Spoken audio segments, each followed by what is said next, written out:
하나님 말씀 같이 읽겠습니다. 요한복음 4장 43절입니다. 요한복음 4장 43절. 오늘 43절 말씀에서 54절까지 읽겠습니다.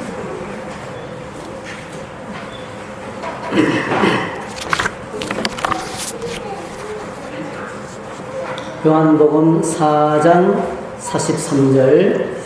네, 같이 읽습니다. 이틀이 지나매 예수께서 거기를 떠나 갈릴리로 가시며 친히 정언하시기를 선지자가 그에게서는 높임을 받지 못한다 하시고 갈릴리에 이르시매 갈릴리인들이 그를 영접하니 이는 자기들도 명절에 갔다가 예수께서 명절 중 예루살렘에서 하신 모든 일을 보았습니다. 예수께서 다시 갈릴리 가나에 이르시니 전에 물로 포도주를 만드신 곳이라. 왕의 시나가에서 그의 아들이 가버나움에서 병들었더니 그가 예수께서 유대로부터 갈릴리에 오셨다는 것을 듣고 가서 청하되 내려오셔서 내 아들의 병을 고쳐주소서 하니 그가 거의 죽게 되었습니다. 예수께서 이르시되 너희는 표적과 기사를 보지 못하면 도무지 믿지 아니하리라. 시나가 이르되 주여 내 아이가 죽기 전에 내려오소서. 예수께서 이르시되 가라 내 아들이 살아있다 하시니 그 사람이 예수께서 하신 말씀을 믿고 가더니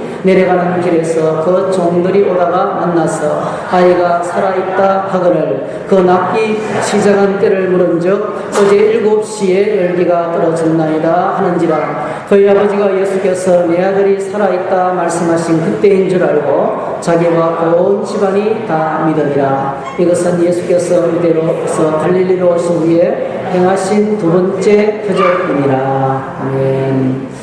이 말씀을 가지고 말씀을 믿고 가더니 이런 제목으로 말씀을 나누겠습니다. 기도하겠습니다.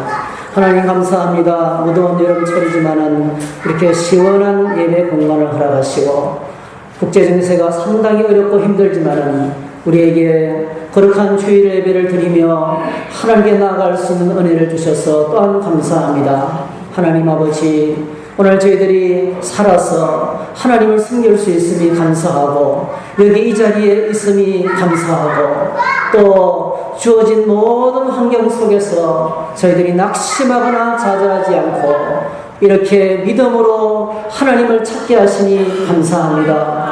주님이 모든 것이 합력하여 선을 이루게 하실 줄로 믿습니다.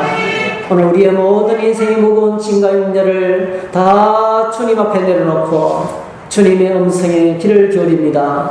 날 향한 주님의 음성이 무엇인지 말씀이 무엇인지 귀 기울여 들으며 하나님 나라의 능력이 우리의 삶 가운데 이루어지도록 축복해 주시기 원합니다.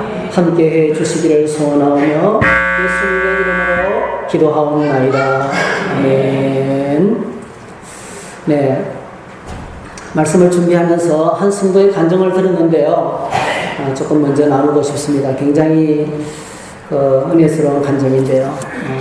서울의 에서교회에서 이분이 세례를 받으면서 했던 간증이에요. 장세창 성도인데요. 이분이 이렇게 간증을 했어요. 입을 열자마자 자기는 용서하고 싶지 않는 사람이 한 사람이 있대요. 정신과 치료를 받으면서도 자기 안에 있는 억눌린 분노와 그 사람을 향한 저주와 원망이 당연하다고 생각했습니다. 너무나 큰 충격을 받고 피해를 입었기 때문에 그렇습니다. 근데 용서하지 못하는 마음을 안고 살아가면 어떻게 되는지 아시죠, 여러분? 남을 용서하지 못하고 살아가면 그것이 나에게 부메랑으로 다가옵니다. 그것이 바로 우리가 우울증과 대인기피증에 시달리게 됐어요. 그래서 사람들이 많이 있는 것이 가지도 못하고 극심한 우울증으로 시달리고 늘 자살을 기도하고 이런 삶을 정말 비참한 인생을 살았습니다. 이분은 사실은 어떻게 인생을 살았냐면 억척같이 살았어요. 시골에 살다가 일찍이 상경해서 공장 직공으로 이 의류 계통의 직공으로 들어가서 그 기술을 익혀서 이제 때가 되자 공장을 차렸어요.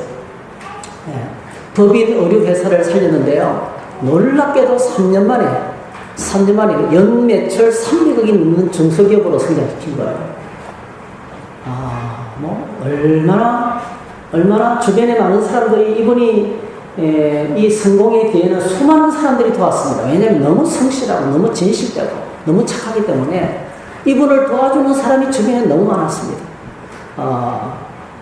그래서 이분이 이제 이 대단한 사업을 하면서 사람들의 인정을 받으면서 칭찬을 받으면서 살았지만은 그렇다고 뭐 회사가 잘 되고 돈을 많이 번다 해가지고 호사스럽게 살거나 뭐 나쁜 짓을 하면서는 살지 않았대요. 종업원들에게 충분히 이익을 나누고 정말 진실되게 회사를 운영하면서 정말 행복한 기업체를 이제 가꾸고 있었습니다. 근데 회사가 성성장걸 무렵에 어떤 일이 찾아왔냐면 어릴 적부터 고향에서 잘 알고 지내는 친구가 찾아온 거예요. 이분이 사업이 어려울 때 이 사업을 도와주기도 했던 분이에요. 근데 그분이 와서 이런저런 얘기를 하면서 제의를 했는데 그냥 아무 생각 없이 워낙 중마고 보니까 어릴 적부터 존경하는 선배님이 맺고 자기가 사업을 할 때 또 조언도 해주고 또 돈도 좀 한번 빌려주기도 하고 이렇게 깊은 관계 속에 있기 때문에 아무 의심 없이 이번에 말대로 일을 진행했는데 결과적으로는 40억의 돈을 뺏기고 회사는 부도가 나고 완전히 사기를 합니다.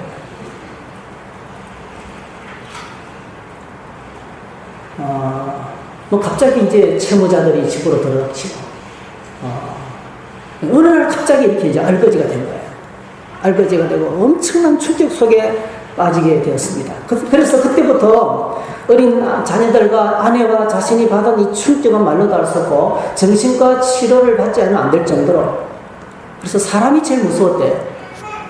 뛰어내리면 이 고통이 끝날까 싶어서 지리산을 수차례 올라가고 목에 줄을 두르고 삶을 끝내려고 발부둥 치는 게 몇 번이나 되고 나쁜 짓 한 번 하지 않고 열심히 살았던 이 자신에게 이런 일이 생기는 것이 너무 끔찍하고 원망스러운 거예요.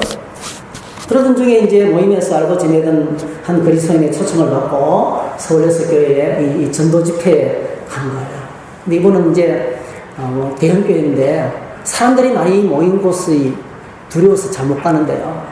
예배당을 겨우 들어서는데 예배당을 들어서는 그에게 환영의 메시지가 이제 울려 퍼지는데 이렇게 목사님이 멘트를 하시는 거예요. 어깨를 짓누르고 있던 모든 것을 가슴을 답답하게 하는 모든 것을 다 내려놓고 마음의 문을 열면 일생의 절망적인 상황에서 다시 일어나서 새로운 생명을 얻게 될 것입니다. 근데 놀랍게도 이 환영의 말을 듣는 순간에 그냥 목이 터지고 가슴이 팍 트이면서 야 뭔가 여기에는 길이 있겠구나 하는 희망이 생기기 시작했다는 것입니다. 절망의 그림자가 물러가고 이 하나님 말씀의 능력입니다. 할렐루야. 한마디 하나님 말씀에 절망의 어두운 그림자가 떠나가고 그리고 희망의 빛이 이제 뭔가 여기서는 내 인생을 새로 시작할 수 있겠구나 하는 이 47의 이 젊은 나이에 이 사람이 하나님의 희망을 보기 시작했습니다. 그리고 이제 자신의 그동안의 이 신앙생활을 하면서 깨닫게 된 것이 자기가 지금까지 가장 큰 잘못은 판단력이 없어서 그 선배의 말을 듣고 넙죽 그냥 그 제의를 받아들인 것이 잘못된 것이 아니고요. 인생의 주인 없이 예수 그리스도 없이 살아온 것이 가장 큰 잘못이구나. 야, 내가 이게 정말 큰 잘못이구나. 그걸 깨닫고 길 되시고 진리 되시고 생명 되시는 주님을 붙들고 이제 믿음 안에서 믿음이 자라가고 회복되고 그래서 드디어 이제 세례를 받는 세례 간증하는 걸 들었습니다. 이분이 하기 제일 힘든 것이 그 친구를 그 선배를 용서하는 것입니다. 용서하는 거. 그런데 뭐 간증하면서 막 오시더라고요. 근데 그 사람을 용서하는 것이 나를 용서하는 것이고 내가 해방되는 것이고 내가 잔필되는 것이라는 말씀을 듣고 용기를 얻어서 용서를 선포했는데 그때부터 이렇게 이 자유를 하나님 안에 있는 자유를 누리면서 이 감격적인 세례를 받게 됐다는 그런 간증을 들었습니다. 사랑하는 성도 여러분, 오늘 우리가 읽은 이 본문에는 절망 앞에 서 있는 또 한 사람을 만납니다.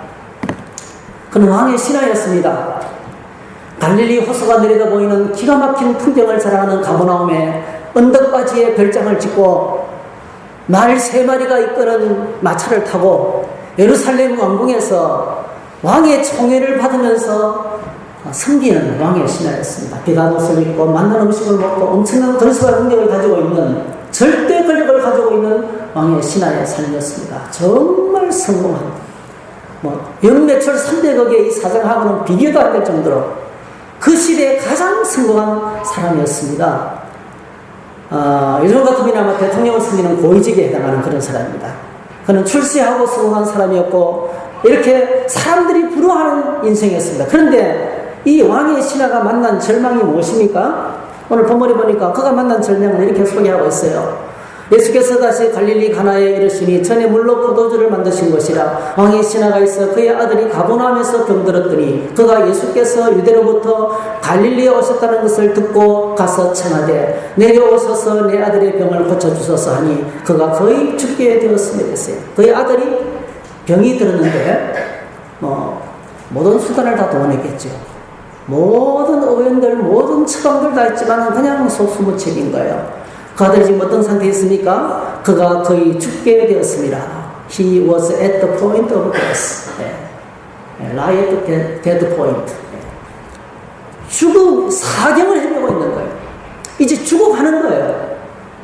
그 아버지가 할 수 있는 것이 아무것도 없는 거예요. 이게 그가 만난 절망입니다. 절망이 우리에게 닥쳐오면 내가 할 수 있는 것이 아무것도 없어요.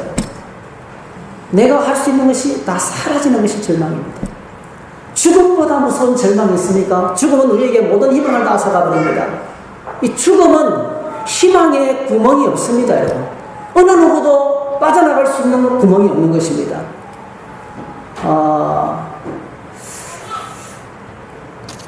그래서 우리가 이런 희망이 사라지고 절망하고 낙심하면 어떤 일이 벌어집니까? 분노하게 되고, 좌절하게 되고, 포기하게 되고, 우울증에 사로잡히고, 그리고 뭐죠? 대인기피증이 찾아오고, 그리고 수많은 사람들이 마지막에는 자신의 삶을 포기합니다. 그냥 그만 살고 싶은 거예요. 이 절망 앞에서는 왕의 신하의 아들이라는, 왕의 신하라는 그 절대 권력도 아무것도 할 수 있는 게 없었습니다. 그런데 그에게 기쁜 소식이 전달되었습니다. 복음이 전달되었습니다. 앞부분에 보시면 하나님 나라의 진리를 주님이 가르치시고 모든 병을 치유하시고, 그리고 절망 속에 살아가는 인류에게 천국의 메시지를 선포하는 예수 그리스도께서 갈릴리 가나에 오셨다는 소식입니다. 가까운 곳에 오셨다는 소식을 듣습니다. 여러분, 갈릴리 가나가 어떤 것이었습니까? 잔치집에서 포도주가 모자랐는데 주님께서 그 기적을 행하셨던, 첫 번째로 이 땅에 오셔서 표적을 행하셨던, 그가 누구인지 어떤 사람인지를 소개하는 표적을 행하셨던 것입니다. 이 왕의 신하가 캄캄한 절망의 바다에서 신랄 같은 빛을 발견하고 홀로 말을 달렸어. 누구 사람 시키지도 않고 좀 모셔와라. 그렇게 신하들을 다른 사람들을 보내지도 않고 직접 말을 달려서 예수님 앞에 달려와서 엎드렸습니다. 어떻게 달려왔는지 정신없이 사흘길을 달려온 것입니다. 여러분, 47절을 자세히 보면 그가 예수께서 유대로부터 갈릴리에 오셨다는 것을 듣고 가서 청하여, 이렇게 이 세 가지 단계. 듣고 가서 청하여 내려오셔서 내 아들의 병을 고쳐주소서 하니 그가 거의 죽게 되었습니다. 거의 죽게 되었다 했습니다. 여러분, 한번 따라합시다. 믿음은 복음을 듣는 것이다.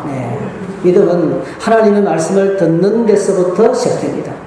절망하면서 꼼짝 못하고 죽음의 포로가 되어서 아무것도 못하고 있었는데 복음을 듣겠습니다. 오늘 저와 여러분들의 인생의 가장 큰 축복은 우리가 복음을 듣고 있다는 것입니다. 할렐루야. 하나님 말씀을 갖고 있다는 것입니다. 하나님이 갖고 오신 우리에게 기쁜 소식을 갖고 있다는 것입니다. 누가복음 1장 78절 79절에 보니까 세례요한이 이제 탄생하고 그의 아버지 사가랴가 장차올 메시아를 내다보면서 말라기 4장에 나오는 그 예언을 다시 반복합니다. 이는 우리 하나님의 긍휼로 인함이라. 이로써 돋는 해가 위로부터 우리에게 임하여 어둠과 죽음의 그늘에 앉은 자에게 비치고 우리 발을 평강의 길로 인도하시리로다. 이런 이 땅의 수많은 사람들은 다 어둠과 죽음의 그늘에 앉아서 한숨 짓고 한평생 종로로 타고 한평생 고통 가운데 살아가는 그런 자들이었습니다. 그들에게 돋는 해가 햇빛이 비쳤습니다. 우리 예수님께서 빛으로 이 땅에 오셨습니다. 오셔서 하늘나라의 진리의 말씀을 선포하시고 하나님의 말씀은 빛입니다. 하나님의 말씀은 진리입니다. 빛의 말씀을 전파하시고, 그리고 고통당하는 수많은 환자들을 치료해주시고, 질병에 갇히고 마귀에 묶이고 어둠의 것에 묶여서 고통당하는 수많은 사람들의 아픔을 치료해주시고, 그럼 이런 치유가 우리 주일마다 일어나기를 축복합니다. 그리고 주님께 나와서 믿음으로 갈 때 하나님 우리를 치유해주십니다. 참 놀라운 것은요, 마음이 상했다가도 찬송만 불러도 치유가 돼요. 할렐루야. 예. 기도 소리만 들어도 치유가 돼요. 예배당에 와서 앉으면 평안이 오는 거예요. 저도 이 말씀을 준비하면서 하나님이 저를 치유해 주셨어요. 제 안에 심령 깊은 곳에 있는 이 아픔을 치유해 주시더라고요. 예. 주님이 오늘도 치료하고 계세요. 회복하고 계세요. 그리고 소망 없이 살아가는 인생들에게 하늘나라의 소망을 소개해 주십니다. 우리의 궁극적인 소망은 이 땅이 아닙니다. 하늘나라입니다. 하나님 나라의 비전과 하늘나라의 소망을 우리에게 심어주셨습니다. 그래서 이 복음을 들었어요. 이 왕의 신화의 축복이 복음을 듣게 됐다는 것입니다. 여러분, 오늘 저와 여러분들이 하나님께 그렇게 감사하시면 좋겠어요. 복음을 듣게 되어서 참 감사합니다. 고백하는 것이 참 중요할 것 같아요. 그 다음에 두 번째로, 듣고 거기서 끝나는 것이 아니고 달려갔습니다. 단어는 간단한데 사흘길을 달려갔어요. 달려갔다는 것은 듣고 갔다고 말하고 있는데 사실은 사흘길을 달려간 거예요. 말을 타고 가버나움에서 갈릴리 가나까지, 요즘은 뭐 길이 좋아가 자동차로 쌩하면 달리지만 길 없는 곳, 그때 말을 타고, 가장 빠른 교통수단이 말인데 말을 타고 주님께 달려갔을 거예요. 여러분, 하나님은, 믿음은 하나님이 보내신 유일한 구원자 되시는 예수 그리스도에게로 나아가는 것입니다. 주님께 나아가는 것이 믿음입니다. 믿음이 없이는 하나님을 기쁘시게 하지 못하나니, 하나님께 나아가는 자는 반드시 그가 계시니까 또한 그가 자기를 찾는 자들에게 상 주시는 이심을 믿어야 할지니라. 우리가 어떤 힘든 일을 만났습니다. 고통스러운 일을 만났습니다. 대부분 많은 사람 어떻게 합니까?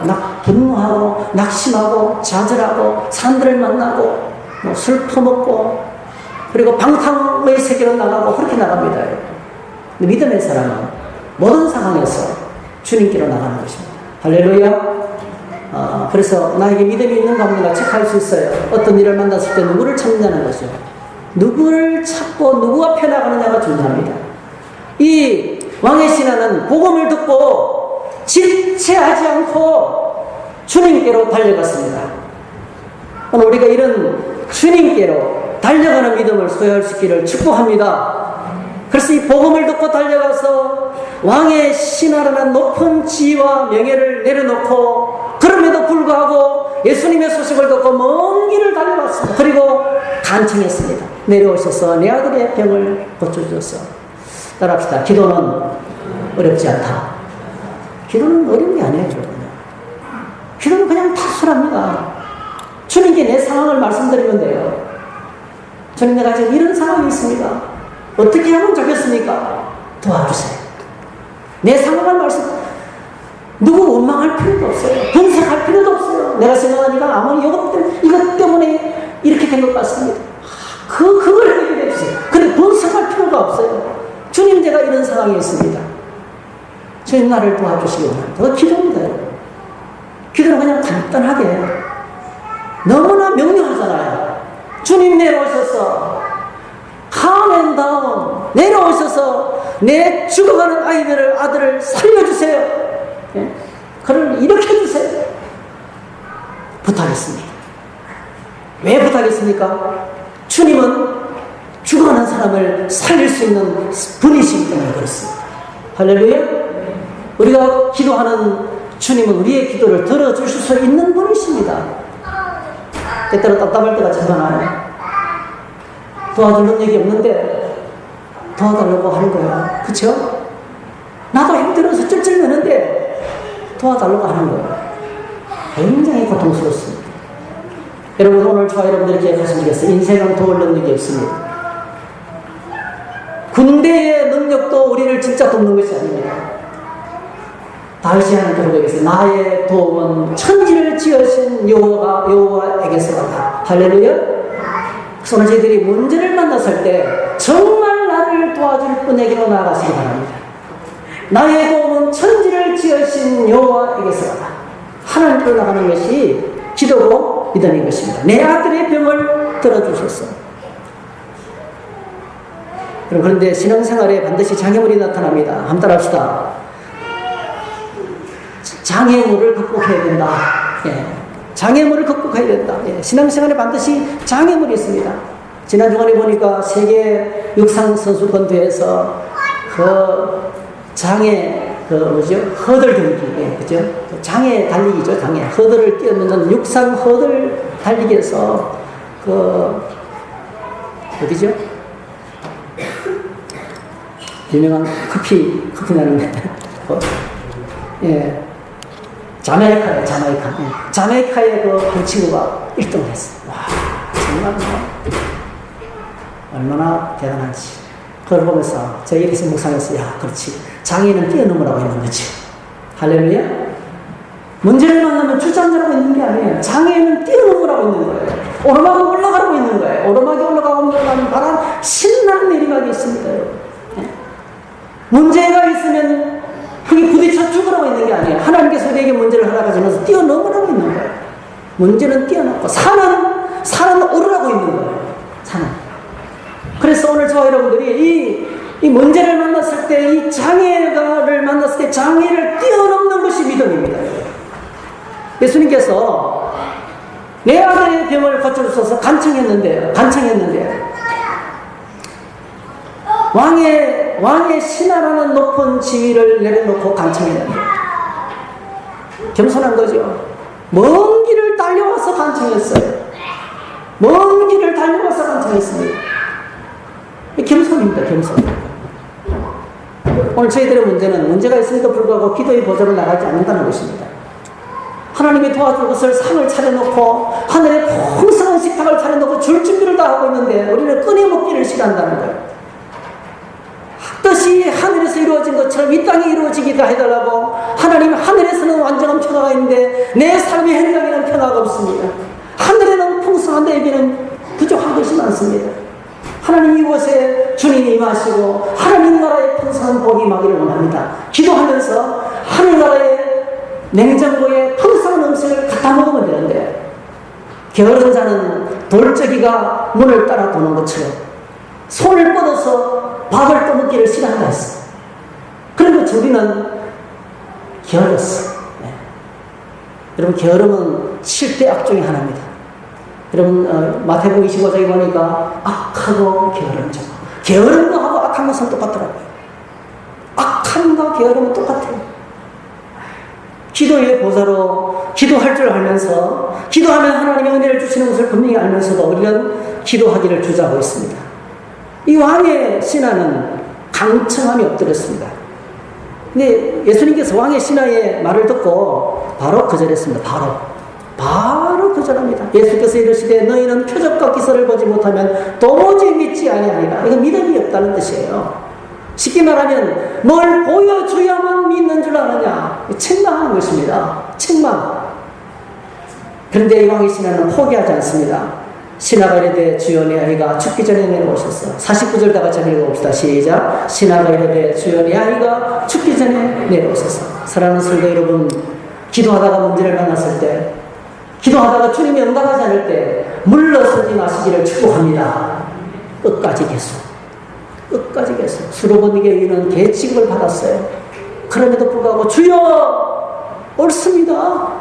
그러나 개들도 주인의 상에서 떨어지는 부스러기를 먹습니다. 부스러기라도 줄 수 없습니까? 물러서지 않았습니다. 부잣집 대문을 두드리는 이 가난한 집주인이 배고픈 친구를 먹이기 위해서 열어줄 때까지 감청했어요. 열어줄 때까지. 그게 바로 인내입니다. 인내. 오늘 저희들의 인내는 기도의 생활 가운데서 적용되어져야 됩니다.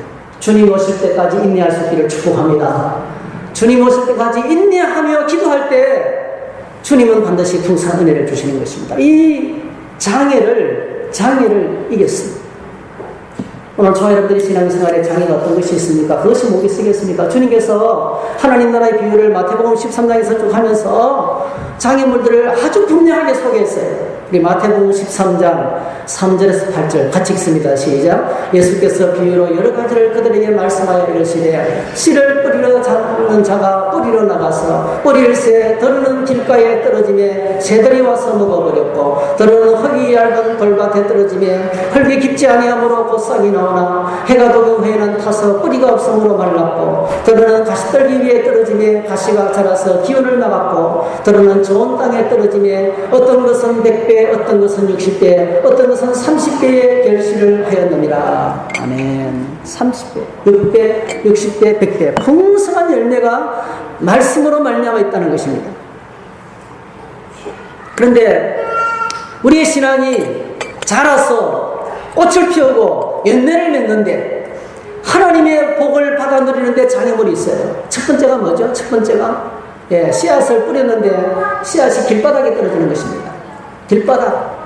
우리 주님께서 해석하기를 길바닥은 마귀의 마음이다. 마귀의 마음.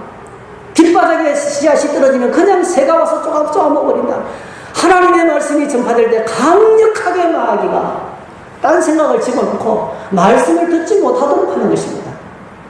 오늘 저와 여러분들이 이런 주의 말씀의 보좌 앞에 나갈 때 혼자서 말씀을 묵상할 때나 기도의 보좌로 나갈 때나 예배절에 나올 때나 여러분 강력한 영적인 기도를 하고 주님께 나와서 말씀 듣는 일에 성공하시기를 축복합니다.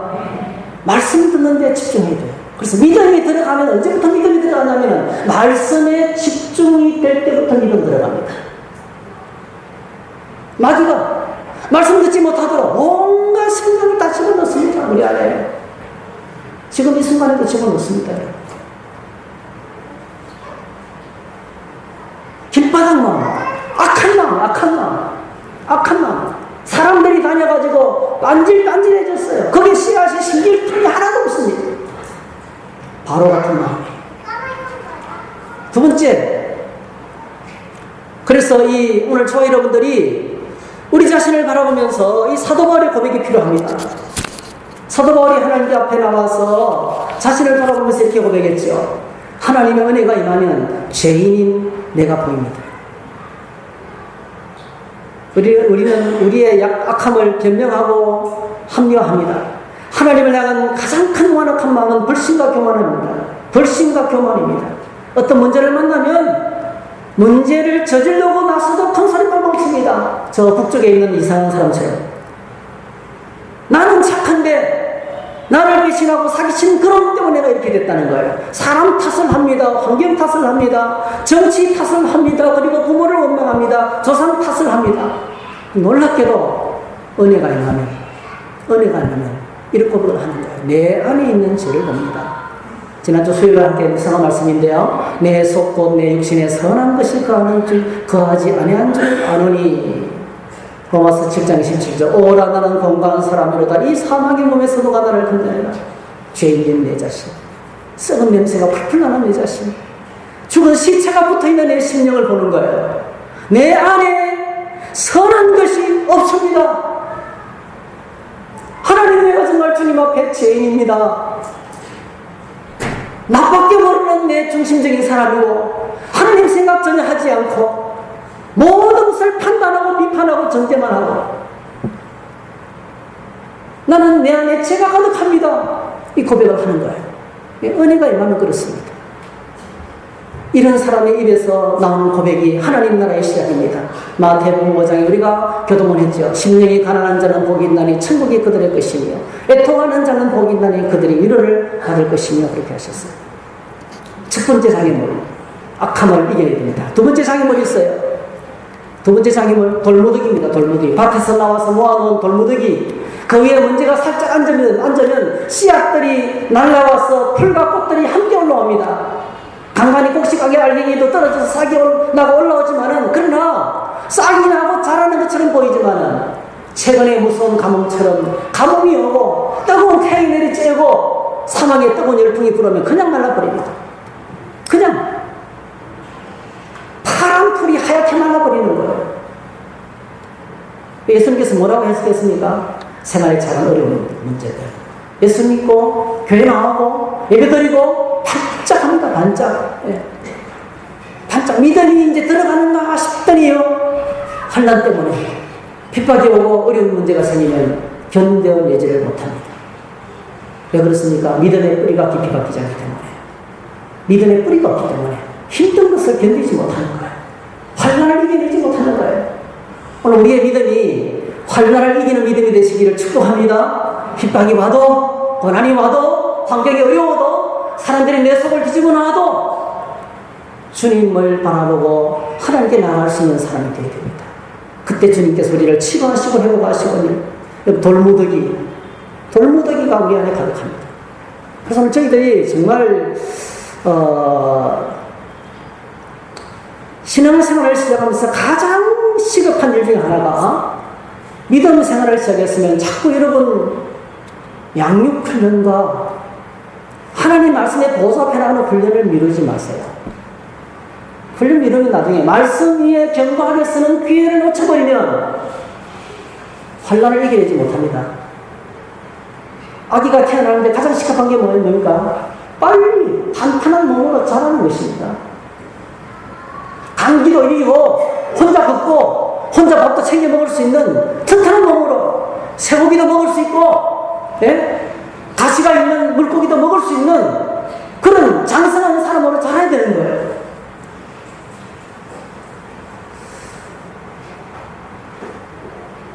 성경 읽기 전에는 성경 전체를 통독하는 겁니다. 성경 전체를 조망하면서 역사와 배경을 설명하면서 말씀의 세계로 저희들이 이끌어갑니다. 그 말씀이 내게 들어오면 우리 신앙이 깊이 뿌리를 받습니다. 시냇가에 심은 나무처럼.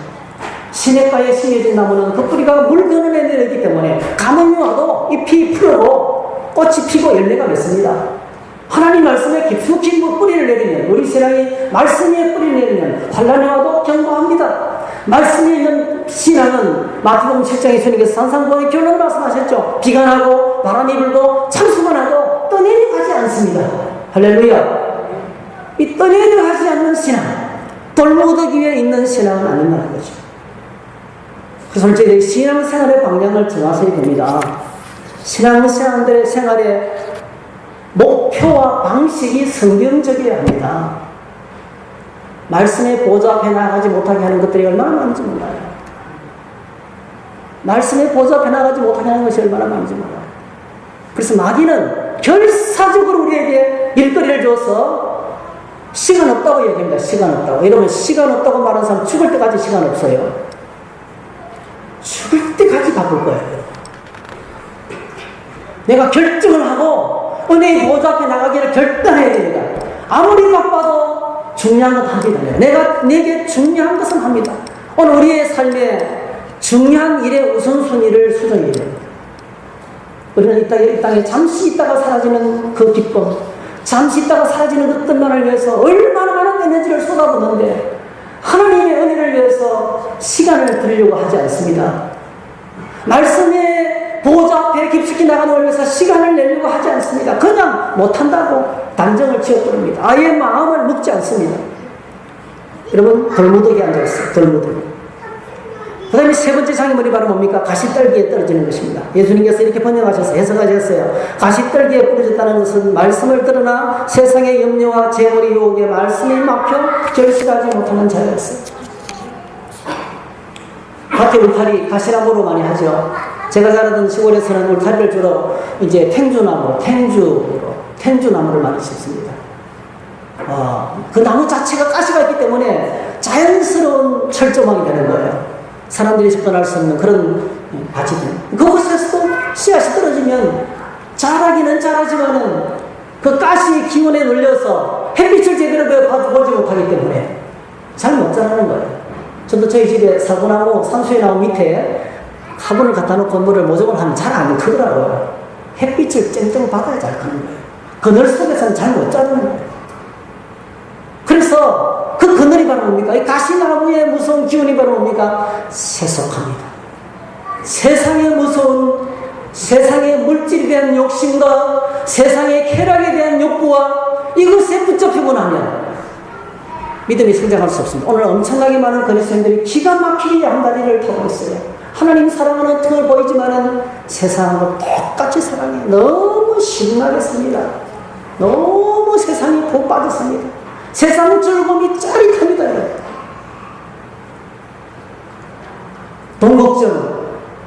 염려 걱정. 제가 오늘 아침에도 고백했어요. 하나님, 저의 보험은, 저의 미래의 보험은 하나님입니다. 하나님, 저의 미래는 하나님입니다. 저는 이렇게 고백했어요.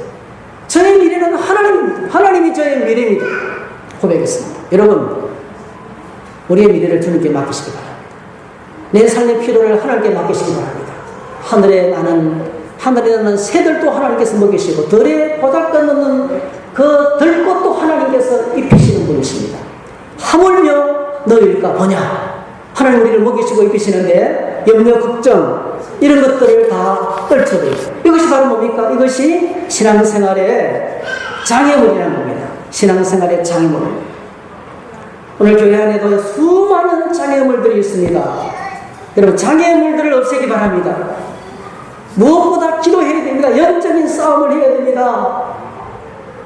엄청나게 많은 신자들이 교회 안에 아름다운 코인원에 왔더니 셀몸에 가는데 너무 챙겨주고 잘 챙겨 기도해주고 같이 울어주고 같이 기도해주고 같이 기뻐해주고 쓰잘데기 없는 이야기인데 들어주고, 그리고 말 같지도 않은 말을 받고 아주 친절하게 해석해주고 설명해. 그러면서 믿음이 자라더라고요. 근데 거꾸로 누구 왔는데도 쳐다보고 우리끼리만 앉아서 밥 먹고 관심도 갖지 않고 그 차갑고 냉랭한 것, 이런 사람을 죽입니다. 그게 바로 신앙생활의 장애물입니다. 우리끼리만 모여서 똘똘 뭉쳐있는 것, 그 신앙생활의 장애물입니다. 교회 성장의 장애물입니다. 하나님의 나라의 장애물들입니다. 그냥 두루두루 살피시고 다 품으시고 관심을 가지시고 다가가시고 격려하시고 품어주시는 것.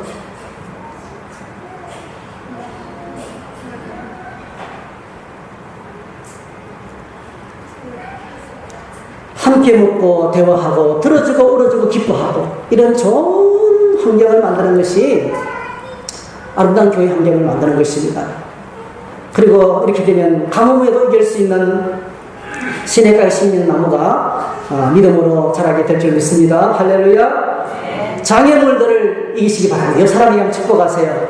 장애물을 뛰어넘기 바랍니다.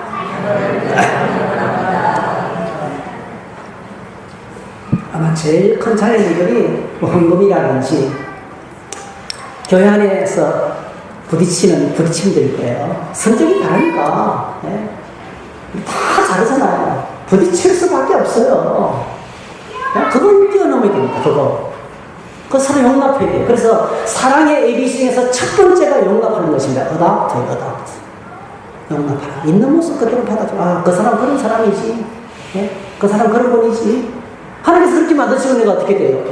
내가 못 바꿉니다. 내가 바꾸려고 하면 안 돼. 그냥 있는 그대로를 받아줘야 돼요. 그리고 뭐죠? 축복하고 기도하고 또 같이 울어주고 용납하고 사랑해주고 이런 코인원을 이룰 때 장애물들이 제거되고 거기서 승리하게 됩니다. 오늘 우리가 읽은 본문의 클라이막스, 가장 큰 클라이막스, 본문의 최고의 클라이막스, 죽어가던 아들이 살아난 게 아니고요. 오늘 50절 말씀이에요. 다 같이 읽습니다. 시작. 예수께서 이르시되 가라 내 아들이 살아있다 하시니 그 사람이 예수께서 하신 말씀을 믿고 가더니, 가장 큰 클라이막스입니다. 첫 번째로 예수님께서 이르시되 여러분, 천지 만물은 하나님이 선언하실 때 존재하기 시작했습니다. 창세기 1장 1절에서 언제를 보니까 태초에 하나님이 천지를 창조하시니라. 땅이 혼돈하고 공허하며 흑암이 깊음이 있고 하나님의 영은 수면 위에 운행하시니라. 하나님이 이르시되 빛이 있으라 하시니 빛이 있었고. 따라합시다. 하나님이 이르시되. 할렐루야. 오늘 저희들이 성경을 펼치고 예배 자리에 나갈 때 하나님이 여러분에게 개인적으로 들려주시는 말씀을 듣게 되기를 축복합니다. 그게 예배 승복하는 거예요. 주님이 이 사람에게 말했어요. 그 주님에 입에서 선포되는 메시지가 어떤 메시지예요? 요한복음에서는 창세기 1장 1절에서 3절을 똑같이 이렇게 해석합니다. 완전히 번역해서 해석해서 예수님께 적용합니다. 태초에 말씀이 계시니라. 이 말씀이 하나님과 함께 계셨으니 이 말씀은 곧 하나님이시니라. 그가 태초에 하나님과 함께 계셨고 만물이 그로 말미암아 지어가 되었으니 지은 것이 하나도 그가 없이는 된 것이 없느니라. 오늘 저와 여러분들이 듣고 있는 말씀과 성경 말씀은 태초에 천지를 창조하신 하나님의 음성입니다. 예수님께서 하나님의 말씀이라는 거예요. 주님의 입에서 나오는 말씀이 천지를 창조하신 분의 말씀이라는 거예요. 그래서 그분이 말씀하면 듣습니다. 물고기가 모이고 죽은 자가 살아나고 건강이 잔잔하게 되고 질병이 치료되고 제사함을 받았느니라 이루어지는 거예요.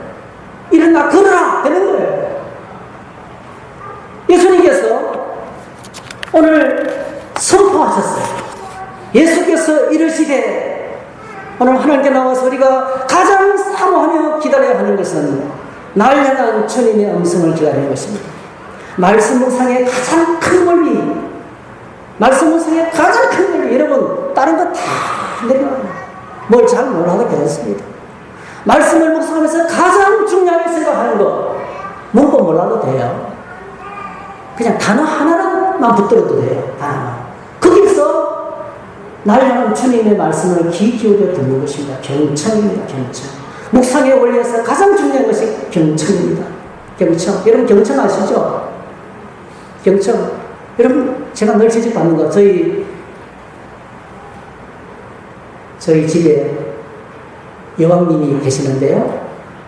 말씀할 때 제가 종종 휴대폰, 페이스북을 열고 여러분 금방 알아채립니다. 금방 알아채립니다. 그래서 얼마 전에 아주 심각한 경고를 들었어요. 내가 말할 때 똑바로 안 들으면 같이 안 산다는 거예요. 그래서 제가 요즘 많이 바뀌었습니다. 안 물어보세요. 많이 바뀌었어요. 요즘 경청하려고 무척 했습니다. 절대로 카톡 안 합니다. 우리 집 앞서 나와봤습니다. 여러분 내가 말할 때 상대방이 듣고 있는지 안 있는지 알잖아요. 압니다. 여러분 절대로 흉내 못 냅니다. 진짜 말씀을 듣는 사람은 자세가 벌써 앞으로 기울어져 있어요. 시선을 쳐다보고 있어요. 그리고 고개를 끄덕여요. 거기서 끝나지 않아요. 말을 맞받아쳐 줍니다. 그랬어. 그럼 어떻게 되는? 나쁜 놈이네. 잘됐네. 그쵸? 이게 반응이 옵니다. 경청, 그게 경청이에요. 하나님의 말씀을 들으면서 아이고 하나님 감사합니다. 아이고 이렇게 약속을 썼네요. 아이고 또 제가 잘못했네요. 하나님 잘못했습니다. 하나님 그래도 저를 이렇게 기다려 주시고 용서해 주시고 사랑해 주시고 계십니다. 하나님 날 향한 하나님의 사랑이 변함이 없다고 말씀하시네요. 그겁니다. 그거 경청이 경청. 따라합시다. 주님 말씀 듣는 것이 믿음의 시작이다. 여러분이 성경을 펼치고 말씀에 보좌 나갈 때 예수께서 이르시되 주님의 음성이 들리기를 축복합니다. 그 다음에 두 번째로 가나안 여자들이 살았다. 가나안 여자들이 살아있다. 예수님은 말씀을 핵심만 말씀합니다. 그냥 길고 짧은 것이 문제가 아닙니다. 날 향한 바로 그 말씀, 내게 반드시 필요한 그 말씀, 짧지만은 너무나 필요한 선언이에요. 가라, 네 아들이 살았다.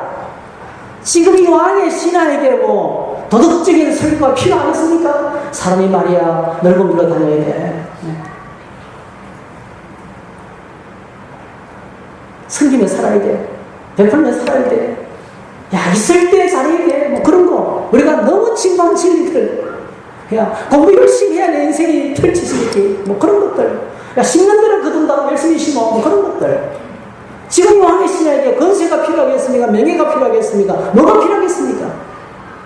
오늘 이 왕의 신하에게 정말 필요한 것은 한마디예요. 내 아들이 살았다. 할렐루야.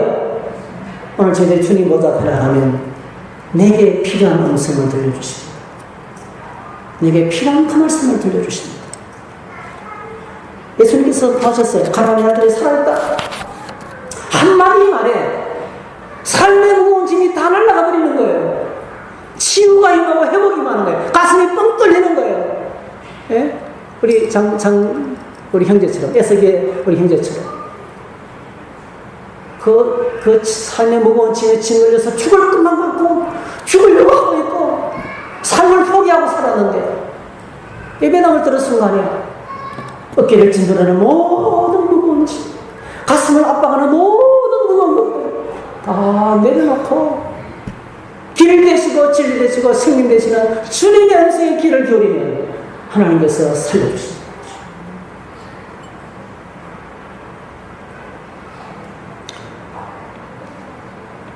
그것이 말씀의 능력입니다. 말씀의 능력입니다. 다 같이 읽으십시다. 시작. 진리를 알지니 진리가 너희를 자유롭게 하리라.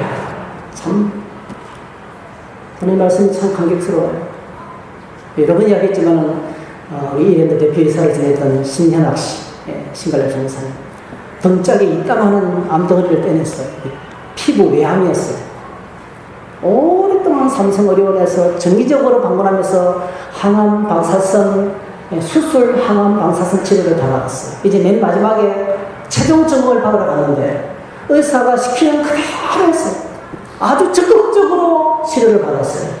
의사가 시키는데. 그런데 봤더니 암이 온몸에 다 퍼져 있는 거예요. 온몸에 얼마 사느냐? 2달밖에 못 산대요. 암 퍼진 데가 뭐예요? 림프와 모든 폐와 모든 장기에 다 퍼졌어요.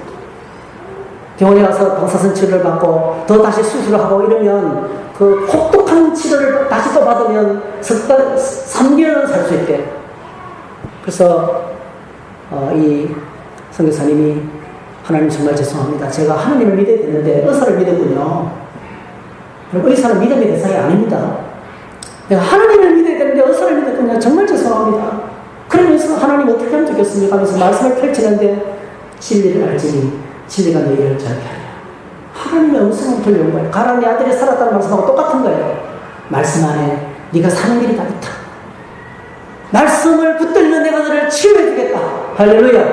이 음성이 들려온 거예요. 10년 전에. 그래서 말씀 붙들고 하나님 시키는 대로 하나님 우리에게 주신 양식이 과일이고 야채네요. 네, 알겠습니다. 과일과 야채를 많이 먹겠습니다. 그러면 성경이 있는 시키는 그대로 하나님이 시키는 그대로 부정하다는 음식 안 먹고 라면도 끊고 어쨌든 간에 이러면서 이제 쭉 치료해 가는데 10년째 아직 살아있어요. 병원에 갔더니 암을 알았던 흔적만 있습니다. 폐는 반이 섬유질이 되어 있고 지금 방사선 치료 받으면서 나만 가져가지고 최근에 아둘람 제2센터를 지었습니다. 200년 된 한옥을 구입해서 속채 아둘람을 했는데요. 이번에 그 위에다가 또 대지 800평이 있는데 그 자리에다가 또다시 한 500평 이상의 한옥을 지었어요. 그래서 아둘람 제2센터, 암 환자들의 힐링 센터를 또 줬습니다. 이번에 제가 휴가를 가겠습니다. 여러분, 진리가 우리를 치유합니다. 할렐루야. 말씀이 우리를 치유합니다. 하나님의 말씀을 우습게 하면 주님 안에 회복될 길이 없습니다. 하나님의 말씀을 사모하지 않으면 믿음 생활에 성장이 있을 수가 없습니다.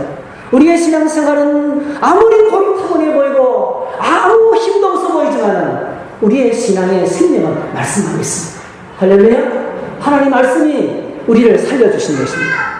자, 주님께서 가라 네 아들이 살았다. 사흘 길이에요. 확인할 방법이 없어요. 요즘은 휴대폰이 있어서 금방 확인해야 되지만 그 당시에는 말을 타고 달려가야 돼요.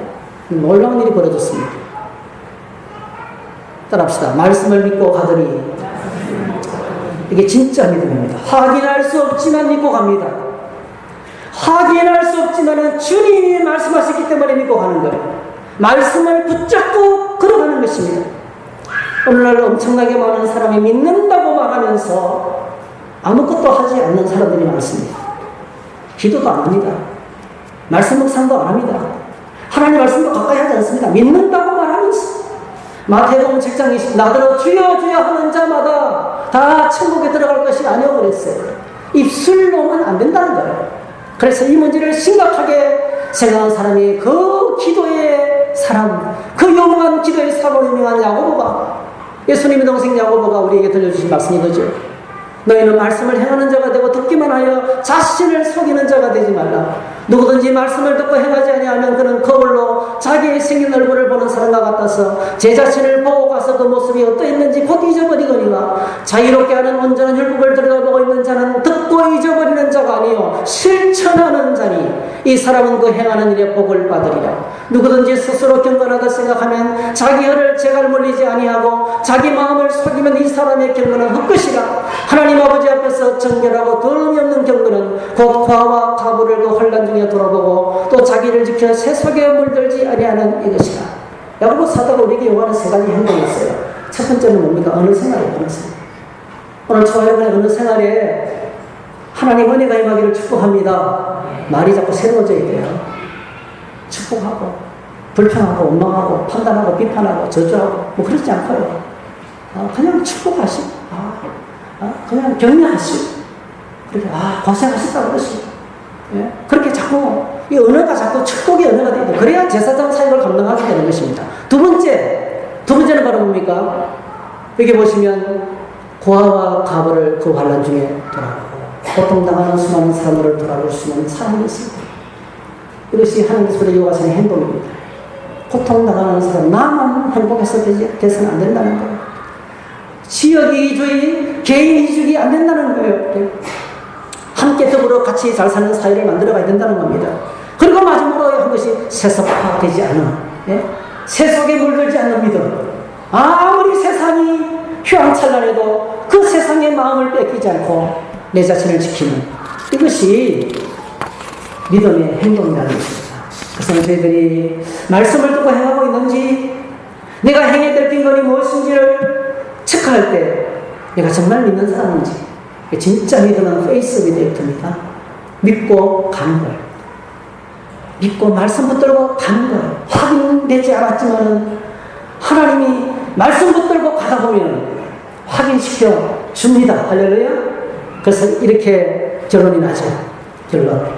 요한복음 4장 51절 53절. 내려가는 길에서도 종들이 오르다가 만나서 아이가 살아있다 하거늘 자 아버지는 왕의 신하는 예수님의 말씀을 듣고 갑니다. 왕의 신하에게 있는 것은 주님의 말씀이에요. 가라 아들이 살아있다. 주님의 말씀을 갖고 갑니다. 여러분 오늘 저희들이 말씀 갖고 갈 수 있기를 축복합니다. 말씀 아침에 말씀 붙들고 하루를 갖고 살아가는 거예요. 좋은 뭐죠? 아기가 죽어가던 애가 살아나니까 누구에게 알려줘야 돼요? 먼 길을 떠났던 왕의 신하에게 알려줘야 되잖아요. 어디 간지 아니까 왕의 신하를 만나고 왕의 신하는 집으로 내려가고 집에 있는 종들은 이 주인을 만나기 위해서 막 달려오다가 딱 만났어요. 가운데서 만났습니다. 언제 나왔느냐고요? 어제 제7시입니다. 어제 오후 1시. 우리나라 시기로 어제 오후 1시에 나왔다는 거예요. 벌써 하루 만이 지났어요. 하루 만이. 어제 제7시에 나왔습니다. 그래서 그리고 아이 얼마에 그리는지 확인이 되는 겁니다. 그래서 주님이 말씀하시는 순간에 나타난 걸 알고 온 집안이 기뻐했습니다. 제가 예수 믿고 나니까 우리 집에 엄청난 마귀가 역사했어요. 저희 아버지가 양자로 오셔가지고 제사를 11분 모셨어요. 명절 되면 12그릇을 끊어요. 하루 종일 제사 지내다가 다 몰려요. 참 고통스럽더라고요. 가난해서 찢어질 정도로 힘든 살았는데 제사상을 계속 차리니까 조상들이 나타나가지고 꿈에 울면서 이제 우리 집 망했다는 거예요. 제가 장손인데 예수 믿으니까. 저희 아버지가 우리 교회 다니는 분들이 얼마나 핍박했던지 교회를 못 나가는 거예요. 두들겨 맞고 있면서. 그러면서 아파서 들어누워 있는데 그때부터 아프기 시작했는데 모든 병원에 가도 낫지가 않는 거예요. 어느 병원에 가도 낫지가 않는 거예요. 여러분 부산에 큰 봉생종합 심정외과를 들어요. 지금은 이제 큰 종합병원이 있는데 그 당시에는 심정외과였어요. 그러니까 거기서 처방을 내렸어요. 이 병은 의학을 못 고치니까 그냥 잘 해드렸어요. 그래서 아버지가 눈을 하나 팔아가지고 염소를 계속 사서 이제 마지막으로 염소 고아드리고 이제 그렇게 해드리는 거예요. 제가 군에 있다가 병원에 가서 어머니가 다 죽게 됐어요. 그러니까 항상 잠을 못 주무시는 거예요. 통증이 오면 밤에 잠을 소리를 지르고 날린 거예요. 그래서 어머니를 모시고 부산 금식기도원에 갔어요. 그다음에 순복음 금식기도원, 금정산에 있는 부산대학 옆에 있는 그 똥무로 옆에 있는 교회원에 갔어요. 갔다가 이제 와서 갔다가 오는데 저희 어머니 믿음이 생겨가지고 이제 해방됐어요. 그 엄청난 어둠의 근세에 묶여있던 자가 해방됐습니다. 그래서 다리를 쩔뚝 들고 걸음을 제대로 못 걸으면서 입이 나는 고백은 다른 거예요. 하나님이 나를 고쳐주셨다. 이제 살겠는 거예요. 하나님이 나를 고쳐주셨습니다. 집에 딱 와보니까 우리 집에 이따만 개가 있었습니다. 저도 지금도 이해가 안 가요. 황소 같은 개가 있었어요. 기도원에 딱 들어가는 순간에 소리를 지르고 죽을 뻔했어요. 기도원에 딱 들어가는 순간에 그 개가 마치 극약을 먹은 것처럼 그냥 죽어버려요. 참 이해가 안 가요. 그래서 저 어머니 이야기를 들으니까 자꾸 산신령이 와서 하기를 문대요. 부엌에서 불을 지피고 하면 뭐가 산신령이 와서 무릎 꿇으면 실신해버리고. 제가 보니까 이 큰 개를 통해서 뭐가 역사가 일어났던 것 같아요. 그러니까 안 믿던 96살의 할머니도 그제서 하나님이 살아계신 것을 받아들이고, 아버지도 하나님을 인정하고 받아들이고, 온 집안이 어머니가 치유되고 회복되면서 하나님의 은혜를 경험하게 됐습니다. 오늘 이 왕의 신앙의 집이 그랬습니다. 그와 온 집이 다 믿습니다. 할렐루야. 죽음과 절망이 물러가고 기쁨과 감격과 천국이 찾아온 거예요. 할렐루야. 그래서 저희들이 정리해야 됩니다. 우리들의 신앙생활, 여러분 신앙 지금 새로운 삶의 시리즈 5번째 오늘 새로운 삶의 아주 기초적인 양육을 하고 있는 거예요. 네? 새로운 삶의 길 5번째 강의 시간이에요. 수많은 사람들이 신앙생활 감정에 이끌립니다. 감정에 이끌리는 신앙은 비참합니다. 그래서 진짜 바른 순서는 이런 겁니다. 우리의 믿음을 끌고 가는 것이 뭡니까? 팩트예요, 팩트. 사실입니다. 여러분 꼭 기억하셔야 돼요. 오늘 온 땅의 모든 사람에게 유일한 진리는 하나님의 말씀밖에 없습니다. 그래서 내가 구원받았고 내 믿음의 기초가 하나님의 말씀에 이끌릴 때 가장 안전합니다. 내 신앙의 기강처는 하나님의 말씀이에요. 이 말씀이 된 우리의 정상적인 반응이 바로 뭡니까? 왕의 신하가 믿고 가더니, 할렐루야! 믿고 가는 것이 진짜 페이스입니다. 믿음입니다. 믿음. 진짜 믿음은 하나님의 말씀을 믿고 같이 가는 거예요. 그리고 믿고 갔더니 말씀대로 이루어진 것을 나중에 확인하게 됐어요. 그리고 기쁨이 찾아옵니다. 감정은, 우리의 믿음의 기쁨은, 여러분 꼭 기억하셔야 돼요. 그것도 것뿐이 아닙니다. 여러분. 신앙생활의 기쁨은요, 어느 날 하늘에서 마늘하늘에서 뚝 떨어지는 게 아니란 말이에요. 신앙생활의 기쁨은 말씀 붙들고 살 때 하나님이 주시는 거예요. 그래서 기쁨입니다. 여러분이 주님 안에서 기쁘기를 축복합니다. 기쁨이 가득하기를 축복합니다. 비결은 하나는 말씀 붙들고 믿음으로 살면 하나님께서 기쁨을 주실 거예요. 그래서 천국이 이해가 됩니다. 천국에 가면 기쁨이 가득한 이유가 뭡니까? 하나님 말씀하신 그대로 다 이루어졌군요. 할렐루야. 그래서 기쁨이 가득한 거예요. 천국은 하나님의 뜻이 다 이루어졌어요. 하나님의 뜻이 이미 하늘에서 다 완성됐는데 말씀이 다 완성된 세계가 천국입니다. 천국. 그래서 그 말씀의 성취로 말미암은 기쁨이 우리가 감당할 수 없을 만큼 몰려오는 것이 천국이에요. 천국은 지루하지 않습니다. 천국은 기쁨이 터지는 곳입니다. 그래서 저희들이 우리 생애를 마치고 주님께 나갈 때 여러분 말씀 붙들고 산 사람들에게 큰 기쁨에 동참하게 될 줄 믿습니다. 환난이 와도 핍박이 와도 고난이 와도 오해가 와도 누가 내 속을 뒤집어 놔도 나를 삼킬 듯한 파도가 나를 엄습해 와도 죽음의 그림자가 다가와도 저는 믿습니다. 천지를 창조하신 주님의 말씀을 붙들고 사는 사람은 기뻐하게 될 줄 믿습니다. 이것이 우리 신앙의 마지막의 예정입니다. 여러분 주의 이름으로 축복합니다. 기쁨이 가득하기를 축복합니다.